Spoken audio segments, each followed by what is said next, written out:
ازيكم يا حبايبي، عاملين ايه؟ لو اول مره بتشوف القناه اعملي اشتراك للقناه ولايك للفيديو. هنبدا الفيديو بتاعنا بالصلاه على الرسول عليه افضل الصلاه والسلام. تعالوا نشوف بقى نعمل مع بعض ايه. هنعمل النهارده البصاره.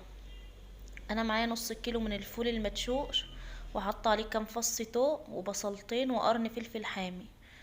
والشطه الحاميه دي بقى اختياري، حابه تحطي ماشي، مش حابه خلاص. انا بقى الاول كده هسلقها سلق كويس، كان كله مستوي معايا اهو. هسيبها بقى لحد ما تبرد شويه كده وهضربها في الخلاط. وهجيب بقى فصين كمان توم، هقطعهم تقطيع صغير كده بالسكينه، واحط عليهم بقى شويه من الزيت. انا بقى هحطه دلوقتي على النار لحد بقى ما التوم ده ياخد لون معايا.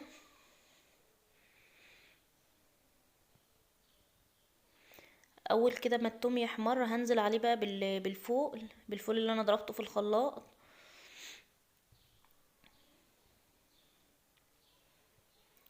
واحط بقى اظبط الملح بقى والبهارات، هحط ملح وكمون وكزبره ناشفه.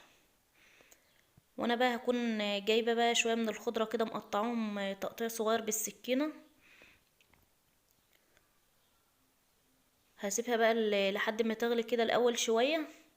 لو انت حاساها انها تقيله ممكن تزودها شويه ميه، نص كوبايه ميه. واخر غلوتين كده هنزل بقى بالخضره. لو انت ما عندكش خضره تستبدليها بملوخيه ناشفه.